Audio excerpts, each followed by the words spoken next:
गजाननं भूतगणाधिसेवितं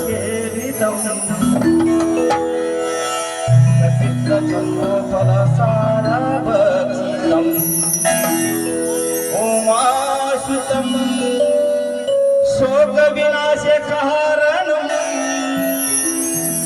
नमामि विघ्नेश्वरं नमामि विघ्नेश्वरं पादपङ्कजं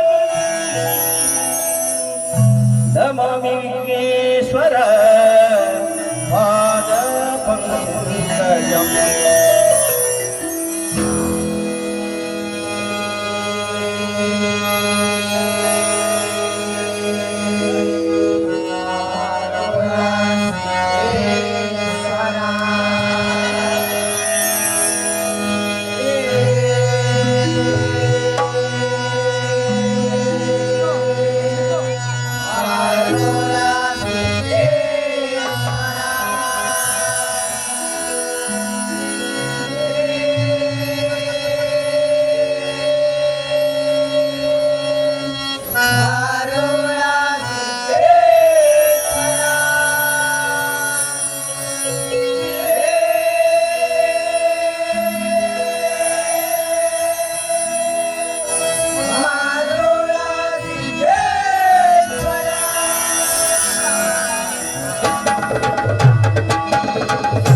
उत्तिष्ठ नरसार्दूला कर्तव्यं दैवमाह्निकम् उत्तिष्ठोत्तिष्ठ गोविन्द उत्तिष्ठ गरुडध्वज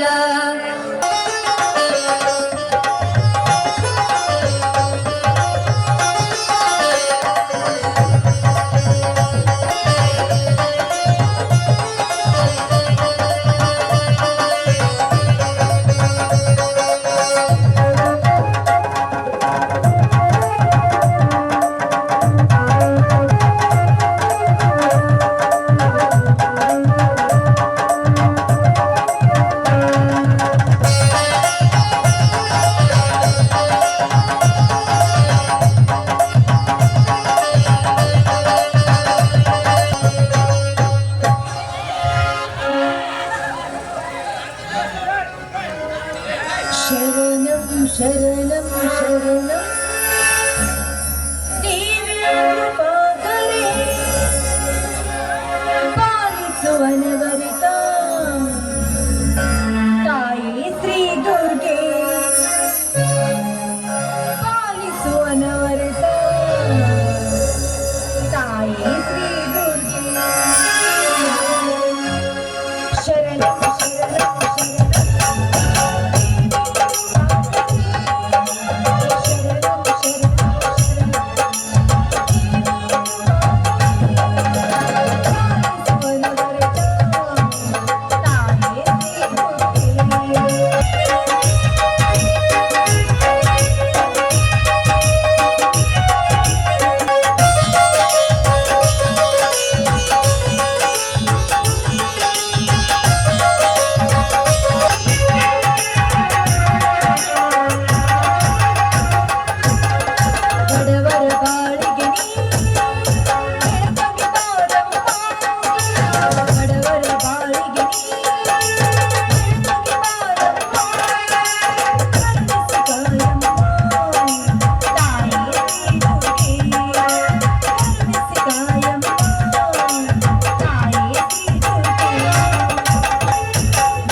ಅಮ್ಮ ಆದಿಶಕ್ತಿ ಅನ್ನಪೂರ್ಣೇಶ್ವರಿ 10 ಅವತಾರವನ್ನು ಅವತರಿಸಿ ದುಷ್ಟರನ್ನು ಸಂಹಾರ ಮಾಡಿರುವ ಉಮಾ ಮಹೇಶ್ವರಿಯಮ್ಮ ನೀನು. ಅದು ಅಲ್ಲದೆ ಆಗಿನ ಕಾಲದಲ್ಲಿ ಎಂತೆಂದು ರಾಕ್ಷಸರು ಸಂಹಾರ ಮಾಡಿದ್ರು ಕೂಡ ಇನ್ನು ಈ ಭೂಮಿಯಲ್ಲಿ ಅಂತ ರಕ್ತ ಬೀಜಾಸುರಗಳು ಸಾಕಷ್ಟು ತುಂಬಿಕೊಂಡಿದ್ದಾರೆ. ಅವರನ್ನು ಸಂಹಾರಗೈದು ನಮ್ಮಂತ ಬಡವರ ಬಾಳನ್ನು ಉದ್ಧಾರ ಮಾಡುವ ಧೈರ್ಯ ನಿನ್ನಲ್ಲಿದೆ ತಾಯಿ, ನಿನ್ನಲ್ಲಿದೆ.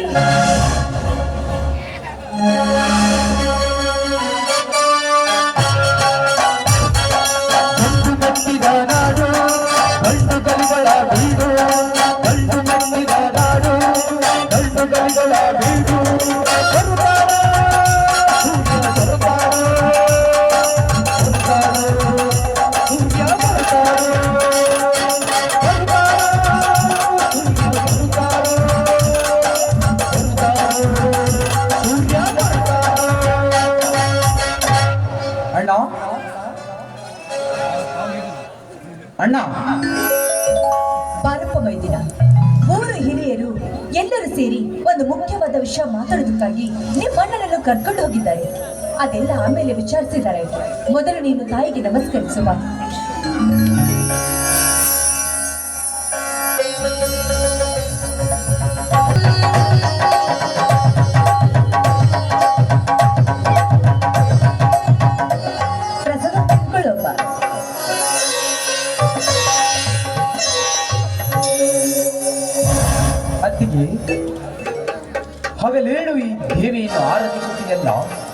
ನಿನಗೇನಾದರೂ ಪ್ರತ್ಯಕ್ಷವಾಗಿ ಪ್ರತ್ಯಕ್ಷವಾಗದೆ ಹೋದ್ರು ನಂಬಿದ ಭಕ್ತರನ್ನು ಎಂದೂ ಕೈ ಬಿಡೋದಿಲ್ಲಪ್ಪ ಈ ನನ್ನ ಜಗನ್ಮಾತೆ.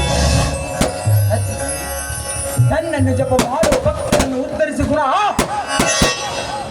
ದೇವಿಗೆ ಎಲ್ಲಿದೆ ಎಲ್ಲಿದೆ?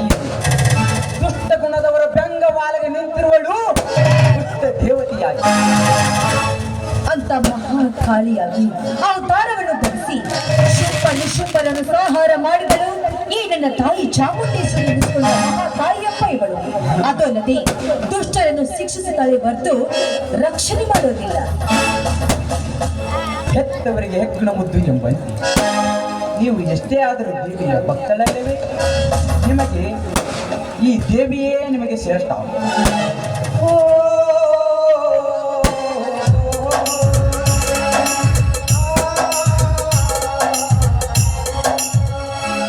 ಏನು ಅತ್ತಿಗೆ ಮೈದನ ನಡುವೆ ಏನೋ ವಾದವಾದ ನಡೆಯುತ್ತಿದೆ ಅಲ್ಲ? ರೀ, ಮೊದಲು ತಾಯಿಗೆ ನಮಸ್ಕಾರ ಮಾಡಿ ಪ್ರಸಾದವನ್ನು ಸ್ವೀಕರಿಸಿಕೊಳ್ಳಿ. ನಂತರ ನಿಮ್ಮ ತಮ್ಮನ ವಾದದ ಬಗ್ಗೆ ಹೇಳ್ತೀನಿ.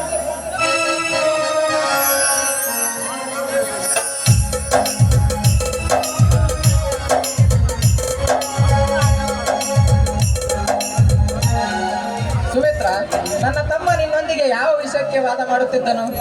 ಸ್ವಾಮಿ, ಈ ದೇವಿ ನಮ್ಮಂತ ಒಳ್ಳೆಯವರಿಗೆ ಅನುಗ್ರಹಿಸೋದಿಲ್ಲವೆಂದು ಆ ಆದಿಶಕ್ತಿಗೆ ನಿಂದನೆಯಿಂದ ಮಾತಾಡ್ತಾ ಇದ್ದೇನೆ ನಿಮ್ಮ ತಮ್ಮ. ನೀವಾದ್ರೂ ತಿಳಿಸಿ ಹೇಳಿ ಈ ನನ್ನ ಮುದ್ದಾದ ಮೈದರನಿಗೆ. ನೋಡಪ್ಪ ಸೂರ್ಯ, ಜಗತ್ತನ್ನು ರಕ್ಷಿಸುವ ಆ ದೇವರಿಗೆ ಹಾಗೆಲ್ಲ ಮಾತನಾಡಬಾರದು. ಜೀವಕ್ಕೆ ತಾಯಿ ಮಡಿಲಾದರೆ ಮರಣಕ್ಕೆ ಭೂತಾಯಿ ಮಡಿಲು. ಜೀವ ಇರುವವರೆಗೂ ನಾವೆಲ್ಲ ಒಂದಾಗಿ ಬಾಳುವುದಕ್ಕೆ ಆ ದೇವತೆ ಎಂಬ ಒಡಲು ಸೂರ್ಯ, ದೇವತೆ ಎಂಬ ಒಡಲು. ಹೇಳುವುದು ನಿಜವಲ್ಲ, ಆದರೆ ಶಿಷ್ಟರನ್ನು ಪಾಲನೆ ಮಾಡುವುದನ್ನು ಬಿಟ್ಟು ಮೋಸ ವಂಚನೆ ಮಾಡೋರಿಗೆ ರಂಗವಾಲಗೆ ನಿಂತಿರುವಳು ದುಷ್ಟ ದೇವತೆಯಾಗಿ ಗಂಗೆಯ ಗರ್ಭದಲ್ಲಿ ಜನಿಸಿದ ಆ ಭೀಷ್ಮನಿಗೆ ಪಾಪ ಕರ್ಮಗಳಿಂದ ತಪ್ಪಿಸಿಕೊಳ್ಳಲಾಗಲಿಲ್ಲ. ಅಂದ ಮೇಲೆ ಭೂಮಿ ಮೇಲೆ ಜನಿಸಿದ ಮೇಲೆ ಪಾಪ ಕರ್ಮಗಳನ್ನು ಮಾಡಿದವರನ್ನು ಶಿಕ್ಷಿಸದೆ ಬಿಡಲಾರರು ಈ ನಿನ್ನ ತಾಯಿ. ಅಣ್ಣ, ಕರ್ಣನ ಒಳ್ಳೆ ಗುಣಗಳೇ ಕೆಳಗಾಲದಲ್ಲಿ ಶಾಪವಾಗಿ ಕಾಡಿದು. ಒಳ್ಳೆತನಕ್ಕೆ ಬೆಲೆ ಇಲ್ಲ ಎನ್ನುವುದಕ್ಕೆ ಆ ಕರ್ಣನ ಚರಿತ್ರೆ ಸಾಕ್ಷಿ. ಕೆಟ್ಟವರಿಗಿಂತ ಒಳ್ಳೆಯವರಿಗೆ ಕೆಡಕಾಗುವುದನ್ನ ಈ ಕಾಲದಲ್ಲಿ. ಮೈದಿನ ಮನಸ್ಸಿಟ್ಟ ಕಲಿತ ಅಕ್ಷರ, ಕಷ್ಟಪಟ್ಟು ದುಡಿದು ತಿನ್ನುವ ಅಣ್ಣ ಹಾಗೂ ಕಷ್ಟದಿಂದ ದುಡಿದಿರುವ ಈ ನಮ್ಮ ದುಡಿಮೆ ಹಾಗೂ ಶ್ರದ್ಧೆಯಿಂದ ದೈವ ಭಕ್ತಿಯನ್ನು ಹೊಂದಿಕೊಂಡಿರುವ ನಮ್ಮನ್ನು ಎಂದು ಕೈ ಬಿಡೋದಿಲ್ಲಪ್ಪ ಈ ನನ್ನ ದಯಾಮಯಿ. ಅತ್ತಿಗೆ, ಈ ಪ್ರಪಂಚದಲ್ಲಿ ತುಂಬಾ ಕೆಟ್ಟದ್ದು ಎಂದರೆ ನಮ್ಮಲ್ಲಿರುವ ಒಳ್ಳೆತನ. ಯಾಕಂದರೆ ಅದನ್ನು ಖರ್ಚು ಮಾಡಿದಷ್ಟು ಸಿಗುವುದು ಕಣ್ಣೀರು. ಅತ್ತಿಗೆ, ಕಣ್ಣೀರು. ಅತ್ತಿಗೆ, ದುಷ್ಟ ಗುಣ ಉಳ್ಳವರ ಅಟ್ಟಹಾಸ ನೋಡು ಸೂರ್ಯ, ಕತ್ತಲಾದ ಮೇಲೆ ಬೆಳಕು ಆಗಲೇಬೇಕು. ಹಾಗೆ ಅಟ್ಟಹಾಸದಿಂದ ಮೆರೆಯವರು ಒಂದಲ್ಲ ಒಂದು ದಿನ ತಮ್ಮ ಪಾಪ ಕರ್ಮಗಳನ್ನು ಅನುಭವಿಸಲೇಬೇಕು ಸೂರ್ಯ, ಅನುಭವಿಸಲೇಬೇಕು. ಧರ್ಮಕ್ಕೆ ಜಯ ಇದ್ದೇ ಇದೆ ಸಹೋದರ. ಅಣ್ಣ, ಕಲ್ಲಿನಲ್ಲಿ ದೇವರಿದ್ದಾನೆ ಎಂದು ನಂಬಿಸುವಲ್ಲಿ ಧರ್ಮ, ಆದರೆ ಮನುಷ್ಯನಲ್ಲಿ ಧರ್ಮ ಇದೆ ಎಂದು ಹೇಳುವುದರಲ್ಲಿ ಸೋಲಿದೆ. ಹೀಗೇನಿದ್ರೆ ಕರ್ಮಕ್ಕೆ ಜೈಕಾರ ಹಾಕುವ ಕಾಲಣ್ಣ, ಹಾಕುವ ಕಾಲ. ನಿಜ ಮೈದಿನ, ನೀ ಹೇಳ್ತಿರೋ ಮಾತು. ಅದಲ್ಲದೆ ಒಳ್ಳೆ ಗುಣವನ್ನು ನೋಡಿ ಅಳೆಯುವ ಕಾಲ ಹೋಯ್ತಪ್ಪ. ಈಗೇನಿದ್ರು ಹಣ ಅಂತಸ್ತು ನೋಡಿ ಅಳೆಯುವ ಕಾಲ, ಮೋಸಗಾರರ ಕಾಲ ಇದು. ಸುಮಿತ್ರ, ಜಗತ್ತಿನ ಮೇಲೆ ಭರವಸೆ ಇಟ್ಟರೂ ಮೋಸ ಹೋಗಬಹುದು. ಆದರೆ ಜಗತ್ತನ್ನು ರಚಿಸಿದ ಆ ದೇವರ ಮೇಲೆ ಭರವಸೆ ಇಟ್ಟರೆ ಎಂದೂ ಮೋಸ ಹೋಗುವುದಿಲ್ಲ ಸುಮಿತ್ರ, ಎಂದೂ ಮೋಸ ಹೋಗುವುದಿಲ್ಲ. ಅಣ್ಣ, ಕಷ್ಟಪಟ್ಟು ದುಡಿಯುವವರ ಬೆವರು ತಾಯಿಯ ಮಡಲಿ ಕೆಸರು ತುಂಬದ ಬದುಕು. ರೈತರ ಪಾಲಿಗೆ ಬೆಳೆದ ಫಸಲು ಕಡಿಮೆ, ಬೆಳೆಗೆ ಮಾಡಿದ ಸಾಲ ಅವನ ಹೆಗಲಿಗೆ ಹೋಟನ ಗುರುತು ಮಾತ್ರ. ಯಾಕಂದರೆ ರೈತರ ಬೇಳೆಗೆ ಹೋಟನ್ನು ಪಡೆದ ನಮ್ಮನ್ನಾಳುವ ರಾಜಕಾರಣ ಕಾಲಿಗೆ ಬೀಳುವುದು ಹೂವಿನ ಹಾರ. ಆದರೆ ರೈತರ ಕೊರಳಿಗೆ ಬೀಳುವುದು ಕುಣಿಕೆದಾರಣ್ಣ, ಕುಣಿಕೆದಾರ. ಎಲ್ಲಿದೆ ಅಣ್ಣ ರೈತರ ಬದುಕಿಗೆ ಭರವಸೆ? ಅಣ್ಣ, ಭರವಸೆ. ತಮ್ಮ ನಮ್ಮಂತ ರೈತರ ಜೀವನ. ಆ ಮಳೆ ರಾಯ ಕಣ್ತರಿಸಿ ಮಳೆ ಸುರಿಸಿದಾಗ ಆ ಭೂತಾಯಿ ಕೊಡುವ ಫಸಲಿನ ಮೇಲೆ ಸಾಗುತ್ತದೆ ನಮ್ಮ ದೇಶದ ಅನ್ನದಾತರ ಬದುಕು. ಯಾವ ಭರವಸೆ ಸ್ವಾಮಿ? ರೈತರಿಗೆ ಭರವಸೆ ಎಂಬ ಭೂತವನ್ನು ಅಳಿಸಿ ಹೋಗಿದ್ದಾರೆ ಈಗಿನ ರಾಜಕಾರಣಿಗಳು. ಅದಲ್ಲದೆ ತಮ್ಮ ಅಧಿಕಾರಕ್ಕೋಸ್ಕರ ರೈತರಿಗೆ ಈ ಭರವಸೆ ಮಾತುಗಳನ್ನು ನೀಡಿದ್ದಂತೆ ರೈತರಿಗೆ ಭರವಸೆ ಎಂಬ ರೂಪದಲ್ಲಿ ಹೋಟನ್ನು ಪಡೆದುಕೊಂಡು ರೈತರ ಜೀವನವನ್ನು ಕಣ್ಣೀರಿನಲ್ಲಿ ಕೈ ತೊಳಿಸ್ತಾ ಇದ್ದಾರೆ ಈಗಿನ ರಾಜಕಾರಣಿಗಳು. ಯಾರು ಬದಲಾದ್ರೂ ಕೂಡ ಈ ಹಾಳಾದ ರಾಜಕಾರಣಿಗಳು ಯಾವ ಕಾಲಕ್ಕೂ ಬದಲಾಗೋದಿಲ್ಲಪ್ಪ. ಹತ್ತಿಗೆ ಆಕಾರವಿಲ್ಲದ ಕಲ್ಲನ್ನು ಹೇಗೆ ಬೇಕಾಗಿ ಸುಂದರ ಶಿಲೆಯನ್ನಾಗಿ ಮಾಡಬಹುದು, ಆದರೆ ಹಣದಾಸೆಗ ರಾಜ್ಯಭಾರ ಮಾಡುತ್ತಿರುವ ರಾಜದ್ರೋಹಿಗಳನ್ನು ಬದಲಾಯಿಸಲು ಸಾಧ್ಯವಿಲ್ಲ. ಬದಲಾಗಬೇಕಾಗಿರುವುದು ಈ ನಮ್ಮ ನಾಡಿನ ಪ್ರಜೆಗಳು. ಯಾಕಂದರೆ ತಮ್ಮ ಪವಿತ್ರವಾದ ಓಟನ್ನು ಹಣದಾಸೆಗ ರಾಜ್ಯಭಾರ ಪಕ್ಷಕರೇ ಮಾಡಿಕೊಳ್ಳಲು ಬಿಟ್ಟರೆ ಬದಲಾಗುವುದು ಈ ನಮ್ಮ ಭಾರತ ದೇಶ. ಹೌದಪ್ಪ ಮೈದನ, ನೀನು ಹೇಳುತ್ತಿರೋ ಮಾತು ನಿಜವಿದೆ. ಈಗಿನ ಕಾಲದಲ್ಲಿ ನಾವು ಹಣಕ್ಕೆ ಬೆಲೆ ಕೊಡುವವರನ್ನು ಆಯ್ಕೆ ಮಾಡಬಾರ್ದು. ಒಳ್ಳೆ ನಿಷ್ಠಾವಂತರನ್ನು ಆಯ್ಕೆ ಮಾಡಿ ಅವನಿಗೆ ನಾವು ಓಟು ಹಾಕಿ ಆರಿಸಿ ತರಬೇಕು. ಅದು ಅಲ್ಲದೆ ಈಗಿನ ಸಮಾಜದಲ್ಲಿ ಅಂತವದ ಕಾಲವಾಗಿ ಹೋಗಿದೆಯಪ್ಪ ಇದು. ಹೌದು ರೀ, ನೀವು ಹೋಗಿರುವ ವಿಷಯ ಏನಾಯ್ತು ರೀ? ನಿಮ್ಮ ಅತ್ತಿಗೆ ಮೈದುನನ ವಾದದ ನಡುವೆ ನಾವು ಹೋದ ವಿಷಯವನ್ನೇ ಹೇಳುವುದನ್ನೇ ಮರೆತು ಬಿಟ್ಟೆ. ಅಲ್ರಿ, ಊರಿನ ಮುಖಂಡರು ನೀವು ಹೋಗಿದ್ರಿ ಅಂತ ವಿಷಯವಾದ್ರೆ ಏನ್ ಮಾತಾಡಿ ಬಂದ್ರಿ ನೀವು? ಅದೇ ಸುಮಿತ್ರ, ನಮ್ಮ ಊರಿನ ರುದ್ರಭೂಮಿಯನ್ನು ಕೊಡುವ ಸಂಬಂಧ ಊರಿನ ಮುಖಂಡರೆಲ್ಲವೂ ಕೂಡಿದ್ದೆವು. ಹೌದಲ್ಲ, ತುಂಬಾ ಸಂತೋಷ ರೀ. ಈ ರುದ್ರ ಭೂಮಿಗೋಸ್ಕರ ಈ ನನ್ನ ಜನರು ಎಷ್ಟೊಂದು ಪರದಾಡ್ತಾ ಇದ್ದಾರೆ. ಈಗ್ಲಾದ್ರೂ ಇತ್ಯಾದಿ ಆಯ್ತಲ್ಲ, ಅದೇ ನಮ್ಗೆ ಸಂತೋಷ. ಸ್ವಾರ್ಥಿಗಳು ತುಂಬಿರುವ ಈ ಪ್ರಪಂಚದಲ್ಲಿ ಯಾವ ಕಾರ್ಯವೂ ಇತ್ಯರ್ಥವಾಗಲಾರದು ಸುಮಿತ್ರ. ನಮ್ಮ ಹಳ್ಳಿಯ ಜನಕ್ಕೆ ಜೀವ ರೊಕ್ಕ ಇದ್ದರೆ ಎಲ್ಲಿ ಬೇಕಾದರೂ ಜಾಗ ಕೊಳ್ಳಬಹುದು. ಆದರೆ ಸ್ಮಶಾನದಲ್ಲಿ ಜಾಗ ಪಡೆಯಬೇಕಾದರೆ ಜೀವವನ್ನೇ ಕೊಡಬೇಕು ನಮ್ಮ ಹಳ್ಳಿಯ ಜನರು. ಜೀವ ಕೊಟ್ಟರು ಎರಡಡಿಗೇನು ಜಾಗವಿಲ್ಲದಂತಾಗಿದೆ ನಮ್ಮ ಹಳ್ಳಿಯ ಜನಕ್ಕೆ. ಹಿಂದಿನ ಕಾಲದಿಂದಲೂ ಆ ರಾಯಬೌದ್ಧರನ ಜಮೀನಲ್ಲಿ ಸ್ಮಶಾನ ಮಾಡುತ್ತಿದ್ದೆವು. ಆದರೆ ಇನ್ನು ಮುಂದೆ ನನ್ನ ಜಮೀನಿನಲ್ಲಿ ಅಂತ್ಯ ಸಂಸ್ಕಾರ ಮಾಡಬಾರದೆಂದು ಕಡ್ಡಿ ಮುರಿದಂತೆ ಹೇಳಿದ್ದಾನೆ ಆ ರಾಯಬೌದ್ಧರು. ರಾವಬೌದ್ಧರು ಕಟಕನಾಗಿ ಮಾತನಾಡಿದ್ದಾನೆ. ಹಾಗಾದ್ರೆ ಮುಂದೆ ಏನು ಮಾಡಬೇಕು ಎಂದಿರ್ಬೇಡ? ಅದೇ ಸಹೋದರ, ಊರ ಪಕ್ಕದಲ್ಲಿರುವ ನಮ್ಮ ಜಮೀನಿನಲ್ಲಿ 2 ಎಕರೆ ಹೊಲವನ್ನು ರುದ್ರಭೂಮಿಗೆ ಕೊಡಬೇಕೆಂದು ಮಾಡಿದ್ದೇನೆ. ಅಂದ ಹಾಗೆ ನಿಮ್ಮ ಅಭಿಪ್ರಾಯ? ಅಣ್ಣ, ನನ್ನ ಅಭಿಪ್ರಾಯ ಕೇಳುತ್ತಿರುವೆಲ್ಲ ಅಣ್ಣ. ನೀ ತೆಗೆದುಕೊಂಡ ನಿರ್ಧಾರವೇ ಸರಿ ಇದೆಯಲ್ಲ. ಬನ್ನಿಯಪ್ಪ, ಅದಲ್ಲದೆ ಮನೆ ಅರಮನೆ ಆದ್ರೆ ಅಷ್ಟೇ ಸಾಲದು, ಮನಸ್ಸು ಕೂಡ ಅರಮನೆಯಂತೆ ಇರಬೇಕು. ಅಂದಾಗಲೇ ಮನುಷ್ಯನಿಗೆ ಒಂದು ಬೆಲೆ ಸಿಗುತ್ತದೆ. ಯಾಕಂದ್ರೆ ಹಣ ಉಳ್ಳವರು ಸಾಕಷ್ಟಿದ್ದಾರೆ ಈ ಜಗತ್ತಲ್ಲಿ. ಹಣ ಇದ್ದರೂ ಒಳ್ಳೆ ಗುಣ ಇಲ್ಲದವರು ಸಾಕಷ್ಟು ಇದ್ದಾರೆ. ಅದರಲ್ಲಿ ನಿಮ್ಮಂತವರ ಗುಣ ನೋಡಿ ನನಗೆ ತುಂಬಾನೇ ಸಂತೋಷವಾಯ್ತಪ್ಪ. ನನಗೆ ನನ್ನ ಸಂತೋಷ ಮುಖ್ಯವಲ್ಲ ಸುಮಿತ್ರ, ಮತ್ತೆ ನನ್ನ ಅಕ್ಕಪಕ್ಕದಲ್ಲಿರುವ ಜನರು ಸಂತೋಷವಾಗಿರಬೇಕು, ಅದೇ ನನಗೆ ಮುಖ್ಯ. ಸಹೋದರ, ಹೊಲದ ಕಡೆ ಹೋಗಿದ್ದೇನಪ್ಪ? ಇಲ್ಲ ಅಣ್ಣ, ಈಗ ತಾನೇ ಹೊರಟಿದ್ದೆ, ಅಷ್ಟರಲ್ಲಿ ನೀನು ಬಂದೆ. ಅತ್ತಿಗೆ ಬೆಳೆ ಹೇಗಿದೆ ಎಂದು ಹೊಲಕ್ಕೆ ನೋಡಿಕೊಂಡು ಬರುತ್ತೇನೆ. ಆಯ್ತಪ್ಪ ಮೈದಿನ, ಆದಷ್ಟು ಬೇಗ ಹೋಗಿ ಬಂದ್ಬಿಡು.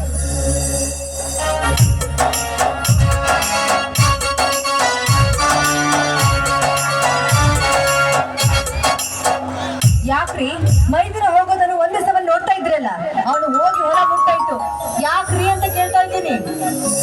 ಎಲ್ಲಿ ಸೂರ್ಯನನ್ನು ಕಳೆದುಕೊಂಡು ಬಿಡುತ್ತೇನೆಂಬ ಭಯ ಕಾಡುತ್ತಿದೆ ಸುಮಿತ್ರ ನನಗೆ.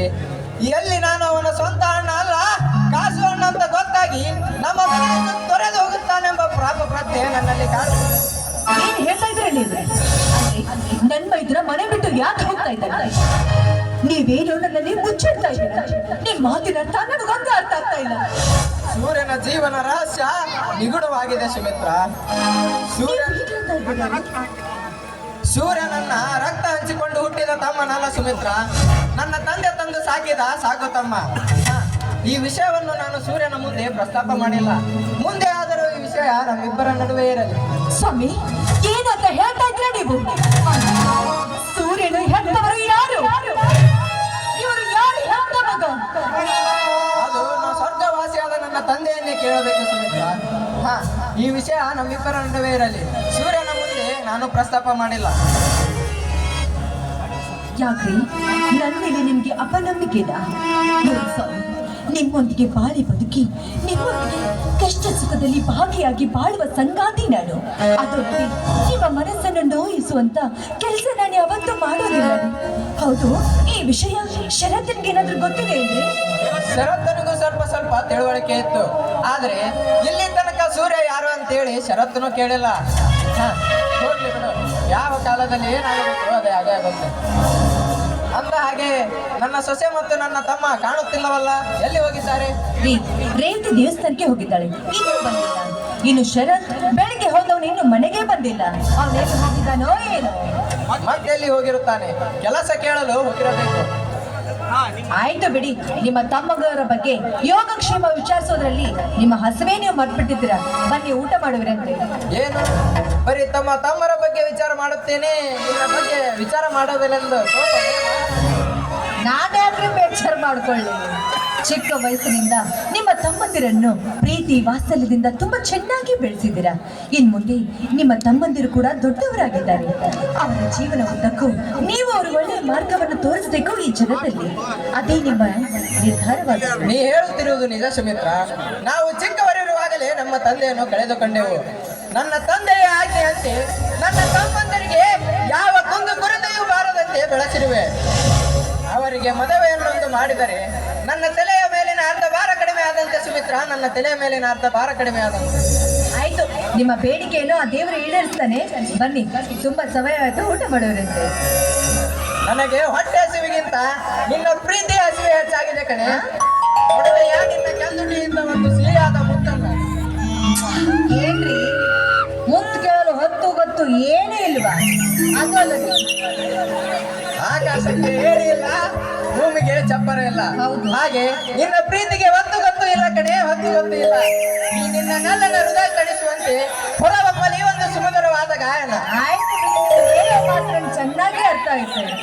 ಹುಣಸೆ ಗಿಡ ಮುಪ್ಪಾದ್ರೂ ಹುಳಿ ಮುಪ್ಪಾಗೋದಿಲ್ಲ ಅಂತ ಹಿರಿಯರು ದೊಡ್ಡ ದೊಡ್ಡ ವಚನಗಳನ್ನು ಹೇಳಿದ್ದಾರೆ. ಅದು ನಿಮ್ಮನ್ನ ನೋಡಿ ಹೇಳಿರ್ಬೇಕು.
Thank you.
ಕಾಡಿನಲ್ಲಿರುವ ಪ್ರಾಣಿಗಳೆಲ್ಲ ಹೆದರಿ ಓಡಿ ಹೋಗುತ್ತವೆ ಎಂದರೆ ಅಲ್ಲಿ ಹುಲಿ ಬಂದಿದೆ ಎಂದು ಅರ್ಥ. ಕಾಡಿನಲ್ಲಿ ಹುಲಿಯೇ ಹೆದರಿ ಓಡಿ ಹೋಗುತ್ತದೆ ಎಂದರೆ ಅಲ್ಲಿ ಈ ಕರ್ಮೇಂದ್ರ ಬಂದಿದ್ದಾನೆ ಅಂದ್ರೆ ಅರ್ಥ.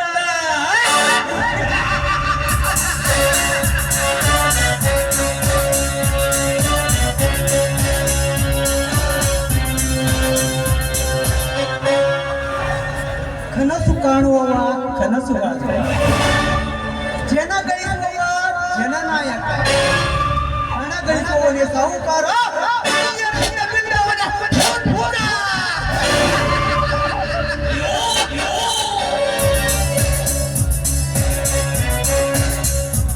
ಮನುಷ್ಯ ಈ ಪ್ರಪಂಚದಲ್ಲಿ ಸಂತೋಷವಾಗಿರಬೇಕೆಂದರೆ ಅವನಿಗೆ ಹಣ ಬೇಕು. ಹಣದಿಂದಲೇ ನಡೀತಾ ಇರೋದು. ಹಣ ಹೊಂದಿದ್ದರೆ ಹಡೆದ ತಂದೆ ತಾಯಿ ಒಂದನ್ನು ಬಿಟ್ಟು ಈ ಜಗತ್ತಿನಲ್ಲಿ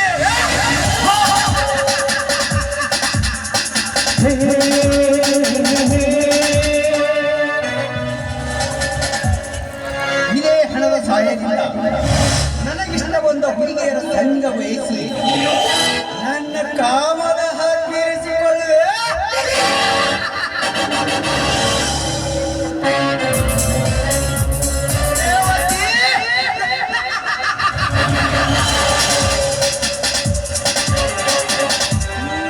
ಸಹೋದರ ರೇವತಿ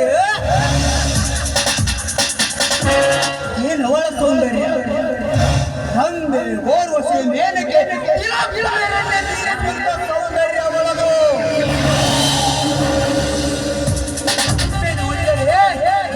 ಮತ್ತೆ ನೋಡಬೇಕೆಂದಿರುತ್ತದೆ ಅವಳ ಮೈಮಾಟ. ಹಲ್ಲಿನ ಕೂಡ ಅವಳನ್ನು ಅಷ್ಟು ದಾಡಬೇಕೆಂದು ಆಸೆ ಪಾಸದಲ್ಲಿ ಸೌಂದರ್ಯದ ರೂಪವತಿ ಅವಳು. ನಾನು ಅವಳನ್ನು ನನ್ನವಳನ್ನಾಗಿ ಮಾಡಿಕೊಂಡಾಗಲೇ ನಾಯಕನ ನಟನೆಗೆ ಒಂದು ಕೀರ್ತಿ.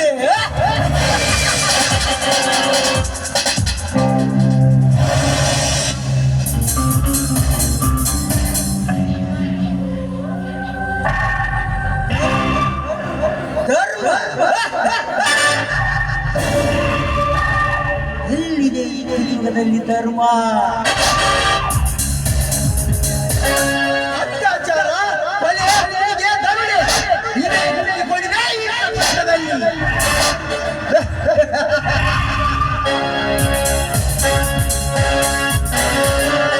ಈ ಯುಗದಲ್ಲಿ ಧರ್ಮಕ್ಕೆ ಅಪಮಾನ, ಅಧರ್ಮಕ್ಕೆ ಸನ್ಮಾನ.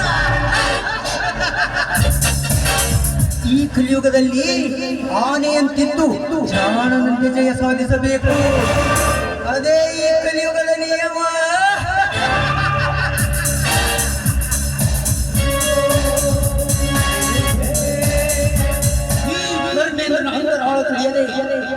ನನ್ನನ್ನು ತನ್ನದೇ ಹವ್ವನ ಮಾಡಿಕೊಂಡು ತನ್ನ ಮಕ್ಕಳನ್ನು ತಾನೇ ತಂದುಕೊಂಡ ಆ ನನ್ನ ಸೋದರ ಮಾವರ ಹವ್ವರ್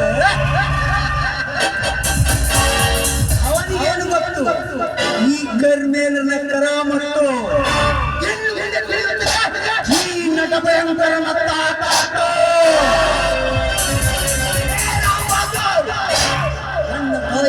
ಸೇರಬೇಕಾದ 20 ಎಕರೆ ಆಸ್ತಿಯನ್ನ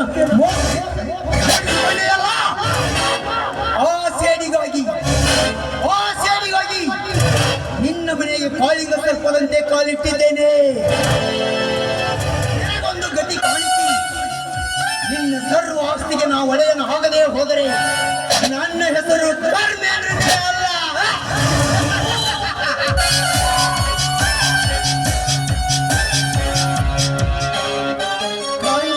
ಎರಡು ಡೈಲಾಗ್ ಹೊಡೆದು ವಿಲನ್ ಅಲ್ಲ ಕಡೆ ಇವನು.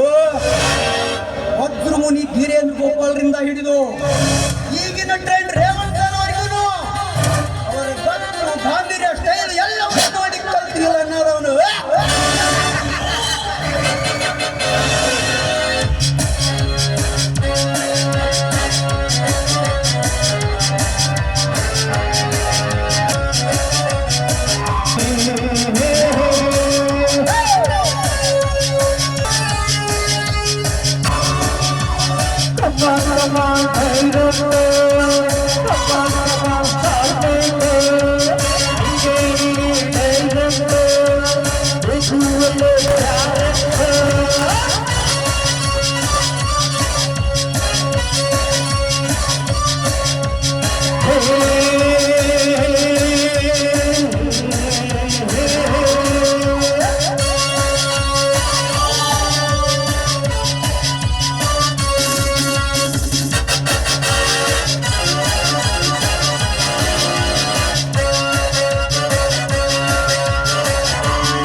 ನಾನು ಕ್ಷೇಮವಾಗಿದ್ದೇನೆ ಶರತ್.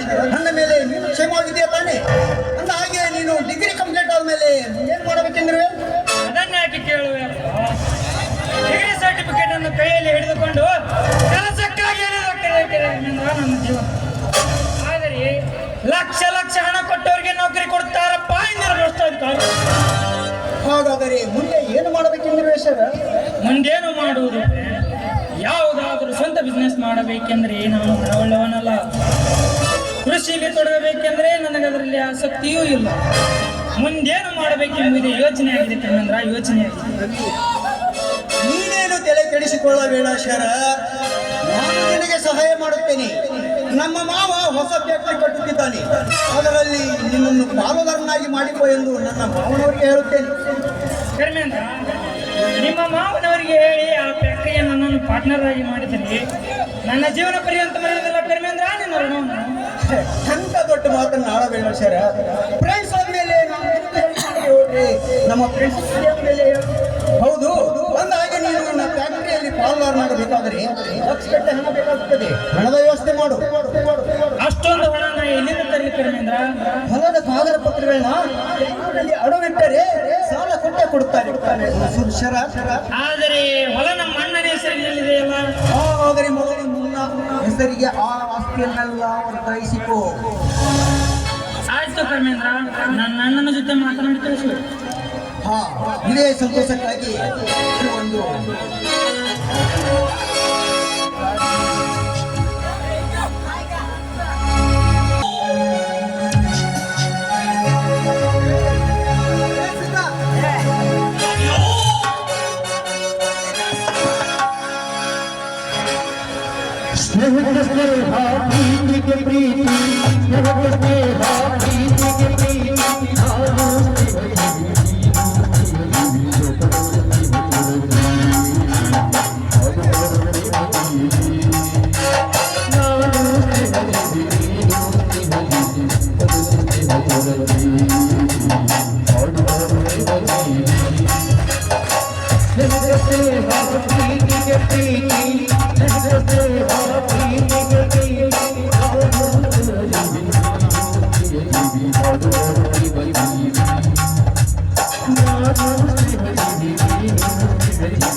ಹೋಗು ಹೋಗು ಮೂರ್ಖ ಹೋಗು. ನಿನಗೆ ಹೇಗೆ ತಿಳಿಯಬೇಕು ಈ ಕರ್ಮೇಂದ್ರ ಬೀಸಿದ ಮೋಸದ ಜಾಲ?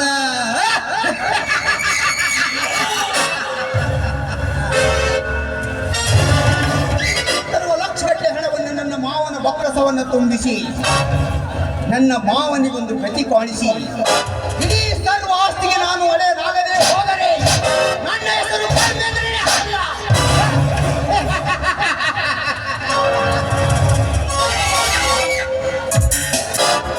किसी से बातें तुम करो मत, किसी से उन्हें पर तुम रहो मत, किसी से भरोसा का तुम जीवन मत. This is my policy. Goodbye.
ಮಾಡಿದ್ರ ಸಂತ ಶಿಶುನಾಳ ಸಿರಿ ಪಂಚನಂಗ ಮಾಡ್ಬೇಕ. ನ್ಯಾಯ ಅಂತ ಮಾಡಿದ್ರ ನಮ್ಮ ಬಾಬಾ ಸಾಹೇಬ್ ಅಂಬೇಡ್ಕರ್ ರಾಜಕೀಯ ಅಂತ ಮಾಡಿದ್ರ ಸಿಎಂ ಸಿದ್ದರಾಮಯ್ಯ ನರೇಂದ್ರ ಮೋದಿ ಹಂಗ ಮಾಡ್ಬೇಕು. ನಾಟಕ ಅಂತ ಮಾಡಿದ್ರ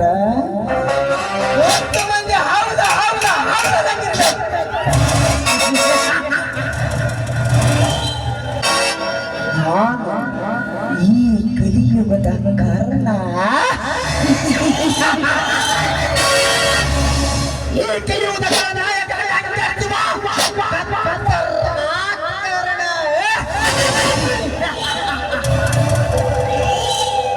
ನಾವೇ ಹಲವು ಇಲ್ಲದ ಕಲ್ಲಗಳನ್ನು ಕಟ್ಟಿ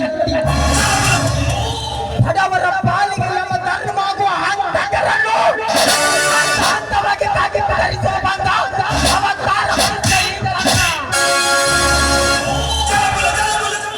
ಜಾತಕದಲ್ಲಿ ಸಿರಿ ಇದ್ದರೂ ಪರವಾಗಿಲ್ಲ,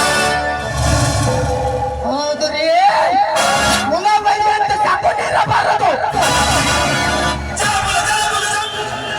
ಆ ದ್ವಾಪರ ಯುಗದ ಸೆಪಣಿಯಲ್ಲಿ ಕೌರವೇ ನಾಶವಾಯಿತು.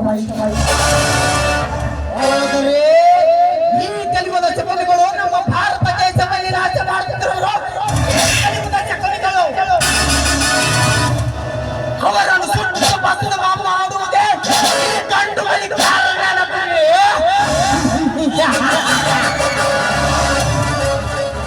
ನಮ್ಮ ಮನೆ ಮನೆತನವನ್ನು ಸುಟ್ಟು ಭಸ್ಮ ಮಾಡುತ್ತೇವೆ ಎಂದವರು. ಅವರು ಅವರ ತಾಯ ಗರ್ಭದಲ್ಲೇ ಇರಲಿ, ಅವರ ಸ್ಥಳದಲ್ಲಿ ಹೊರಗೆ ಬಂದು ಅವರ ಬಿಸಿ ರಕ್ತ ಕುಡಿಯುತ್ತಿದ್ದರೆ ನೀರನ್ನ ಕರ್ಣನ ಹೆಬೋಲೆಂಗೆ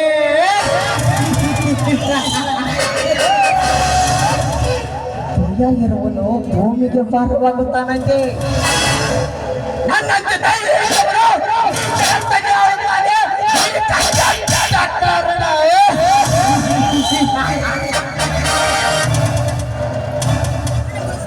ಹೆತ್ತವರ ಮುಂದೆ ಕೂಸು ಆದರೆ ಎದುರಾಳಿಗಳ ಮುಂದೆ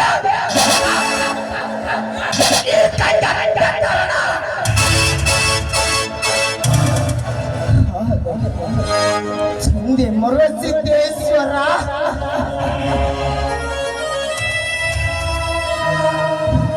ನನ್ನ ಮನಸ್ಸಲ್ಲಿ ನನಗೆ ಮಾನ್ಯ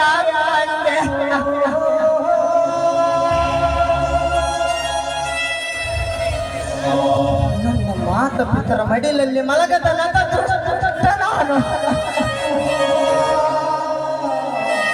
ಹೊಡೆದು ಹೋದ ಕನ್ನಡಿಯ ಮುಂದೆ ನನ್ನ ಜನ್ಮದ ಆತರನ್ನು ಕೇಳುವಂತಾಗಿದೆ. ನನ್ನ ಜೀವನದ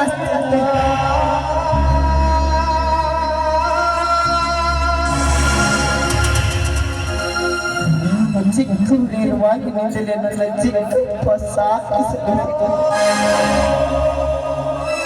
ಆದರೆ ನನ್ನ ಜೀವನದ ರಹಸ್ಯವನ್ನು ನನ್ನ ಚಿಕ್ಕಪ್ಪ ಎಂದು ಗೊತ್ತಿರಿಸುತ್ತಿಲ್ಲ.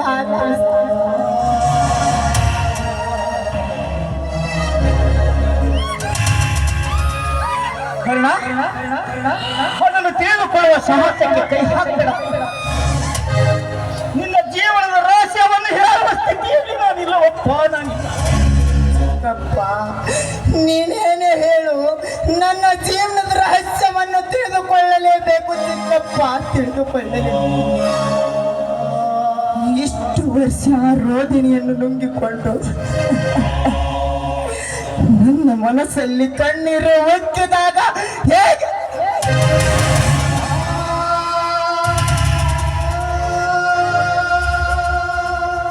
ಕರ್ಣ, ತಡೆದುಕೋ ಕರ್ಣ, ಸಮಯ ಸಂದರ್ಭ ನೋಡಿ ನಾನೇ ನಿನಗೆ ತಿಳಿಸುತ್ತೀನಪ್ಪ, ನಾನೇ ನಿನಗೆ ತಿಳಿಸುತ್ತೇನೆ. ಹಾಗಾದರೆ ನನ್ನ ಹೆತ್ತ ತಂದೆ ತಾಯಿಗಳು ಬದುಕಿರವರೇ ಚಿಕ್ಕಪ್ಪ, ಬದುಕಿರುವರೇ? ಇಲ್ಲೋ ಅದನ್ನಾದರೂ ಹೇಳು ಚಿಕ್ಕಪ್ಪ, ಹೇಳು.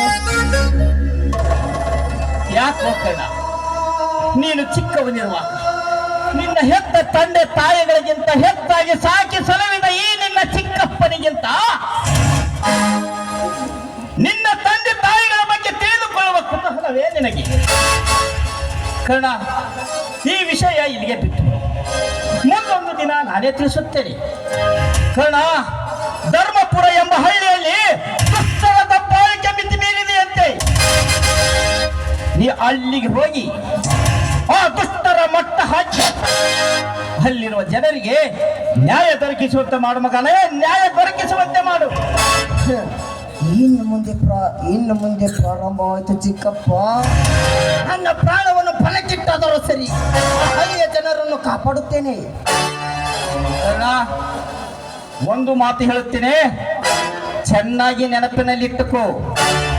ಆ ಹಳ್ಳಿಗೆ ಹೋಗಿ ಜಾತಿ ಎತ್ತಿ ಎಂದು ಮಾತಾಡಕ್ ಹೋಗಬೇಡ. ಯಾಕಂದ್ರೆ ನಮ್ಮ ಜಾತಿಗೆ ಬೆಂಕಿ ಹಚ್ಚೋ ಜನ ಇರೋರಪ್ಪ. ಅಲ್ಲಿಗೆ ಹೋಗಿ ಸೂರ ಸಂಗೊಳ್ಳಿ ರಾಯಣ್ಣನಂತೆ ಹೋರಾಡಿ, ಸಿಂಧೂರ ಲಕ್ಷ್ಮಣನಂತೆ ಪಣ ತೊಟ್ಟು, ಬಾಬಾ ಸಾಹೇಬ್ ಅಂಬೇಡ್ಕರ್ ಅಂತೆ ನ್ಯಾಯಕ್ಕಾಗಿ ಹೋರಾಡಿ, ಅನ್ಯಾಯಕ್ಕೆ ಎದೆಗೊಟ್ಟು ನಿಂತು ಅಮಾಯಕರನ್ನು ರಕ್ಷಣೆ ಮಾಡೋಕಂದ ಅಮಾಯಕರನ್ನು ರಕ್ಷಣೆ ಮಾಡು. ಇನ್ನು ಮುಂದೆ ಪ್ರಾರಂಭವಾಯಿತು ಚಿಕ್ಕಪ್ಪ, ಈ ಗಂಡುಗಲಿ ಧರ್ಮದ ಹೋರಾಟ. ಧರ್ಮಕ್ಕೆ ಜಯಿಸಗಲೆಂದು ಆಶೀರ್ವಾದ. ಎದ್ದೇಳು ಕರ್ಣ, ನಿನಗೆ ಕಲ್ಯಾಣವಾಗಲಿ. ಹೋಗಿ ಬರುವಂತವನ ಬರುತ್ತೇನೆ ಚಿಕ್ಕಪ್ಪ.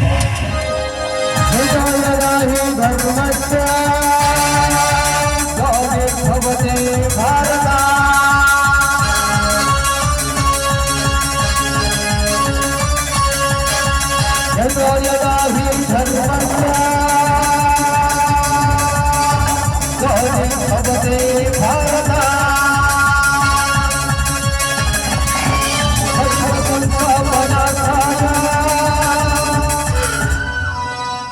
ಕರ್ಣನಂತೂ ಒಬ್ಬ ಆದರ್ಶ ವ್ಯಕ್ತಿಯಾಗಿ ಬೆಳೆಸಿದೆ. ಧರ್ಮದ ಪರ ಯುದ್ಧ ಮಾಡಲು ಸಿದ್ಧನಾದನು. ಆದಷ್ಟು ಬೇಗ ಅವನ ಜೀವನದ ರಹಸ್ಯವನ್ನು ಹೇಳಿ ನನ್ನ ಮನಸ್ಸಿನ ಭಾರ ಕಡಿಮೆ ಮಾಡಿಕೊಳ್ಳಬೇಕು. ಅವನ ಜೀವನದ ರಹಸ್ಯ ತಿಳಿಸಲು ಬೇಗ ಬದುಕಿಸು ಎಂದು ಆ ಮರೋ ಸಿದ್ದೇಶ್ವರನಲ್ಲಿ ಬೇಡಿಕೊಳ್ಳುತ್ತೇನೆ.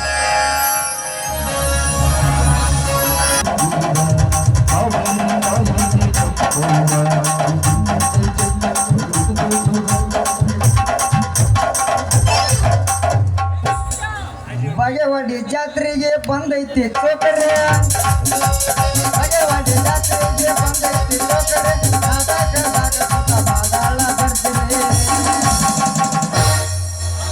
ಬಂದೈತಿ ಚೋಕರೆ, ಅಕ್ಷರಾಧಾರೆ, ಬಂದೈತಿ ಚೋಕರೆ, ಅಕ್ಷರಾಧಾರೆ. ಪಿಜ್ಜಾ ಬರ್ಗರ್ ಬಂದ್ರಿ ಇನ್ನೆಲ್ಲಿ ಬರ್ಬೇಕ್ರಿ? ನಮ್ಮಂತವ್ರಿಗೆ ತಾಕತ್ ಅಂತೀರ, ಬಟ್ಟೆ ತುಂಡ ಐತ್ರಿ, ಇನ್ನೆಲ್ಲಿ ಸಿಗ್ಬೇಕ್ರಿ? ನಮ್ಮಂತವ್ರಿಗೆ ಮರ್ಯಾದೆ ಏನ್ತೀರ?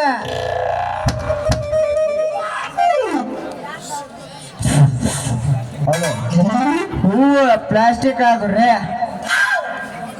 ಇನ್ನೆಲ್ಲಿ ಸಿಗ್ಬೇಕ್ರಿ ಅಂತವ್ರಿಗೆ ಮರ್ಯಾದೆ? ಹೆಣ್ಣು ನೋಡಿ ನೋಡಿ ನೋಡಿ ಸಾಕಾಗಿ ಹೋಗ್ಬಿಡ್ತೀರಿ ನಮ್ಮ ಜೀವನ. ನೋಡಕಂತ ಒಕ್ಕಿವ್ ಕನ್ಯಾನ ಅವ್ರ ಕನ್ಯಾ ತೋರಿಸ್ತಾರ ನಮಗ. ಕನ್ಯಾ ತೋರಿಸಿ ತಮ್ಮ ನಿನಗ ನೌಕರಿ ಐತನ ಅಂತ ಕೇಳ್ತಾರ್ರಿ. ಹಂಗಾಗಿ ಜನ್ಮಕ್ ಬ್ಯಾಸರ ಆಗಿ ನಾವು ಸತ್ರಲ್ಲಿ ನಮ್ನ ಅಡ್ಡ ಹೋಯ್ತಾರ ಅನಿಸ್ಬಿಡೈತ್ರಿ ಅಪ್ಪ. ಅವನವನು ಶ್ಯಾಮ್ಗ ಒಂದು ಕನ್ಯಾ ಹೇಳಿನ, ಅವನು ಇರ್ದ ಹೊಡ ನೋಡಿಯಲ್ಲ ನನಗೆ ಅವಿಲ್ಲ. ಬರ್ಲಿ ಮಗ ಬರ್ಲಿ ಅವ.